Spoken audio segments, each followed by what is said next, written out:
যুব এশিয়া কাপের ফাইনালে টান টান উত্তেজনা। বাংলার সাজানো মঞ্চটায় হঠাৎ করেই শঙ্কা।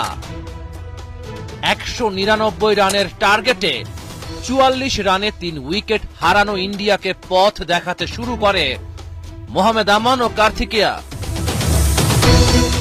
এই দুই ব্যাটারি জুনিয়র টাইগারদের পথের কাঁটা। তবে এক ওভারেই ইকবাল হোসেন ইমন ঘুরিয়ে দিলেন পাশার দান। বাংলাও ফিরে পায় প্রাণ। 21তম ওভারের তৃতীয় বলে ইমনের শিকার কার্তিকেয়া। এই পেসার মেলেন সাফল্যের ডানা।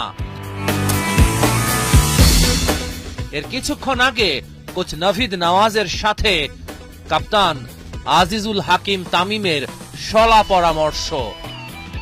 কোচ দিয়ে গেছেন টোটকা, মাঠে তার সফল বাস্তবায়ন করেছেন তার শিষ্যরা।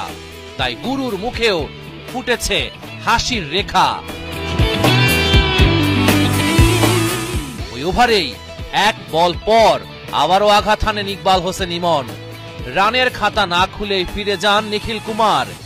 ইমনই বাংলাদেশ দলকে করেছেন উদ্ধার। এই পেসার ফাইনালেই দেখালেন আসল কেরামতি। ওকে দেখে ইন্ডিয়ার ব্যাটসম্যানদের কাঁপাকাঁপি।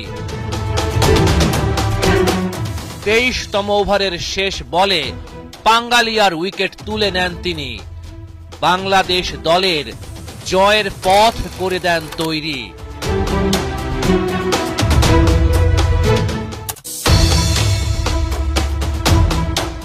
যুব এশিয়া কাপের ফাইনালে টান টান উত্তেজনা।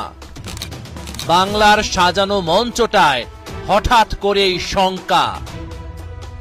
199 রানের টার্গেটে 44 রানে 3 উইকেট হারানো ইন্ডিয়াকে পথ দেখাতে শুরু করে জ্যামাইকাতে মোহাম্মদ আমান ও কার্তিকেয়া। সে ঝড়ের নাম জাকির আলী অনিক। এই দুই ব্যাটারি জুনিয়র টাইগারদের পথের কাঁটা। ক্যারিবিয়ান উপকূল।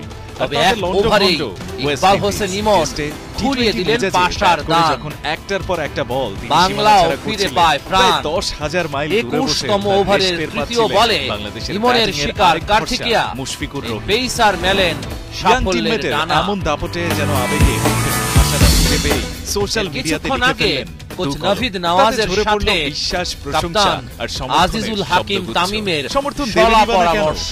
জাকির যে তার টেস্ট ক্যাপটা পেয়েছে, দিয়ে গেছেন টোটকা, মাঠে তার সফল বাস্তবায়ন করেছেন তার শিষ্যরা। বাংলাদেশী গুরুর মুখেও ফুটেছে হাসির রেখা। মূল্যবান হয়ে যায় তেমনই মুশির হাত থেকে পাওয়ার টেস্ট ক্যাপ পরে ওভারে ছুটছে এক বল পর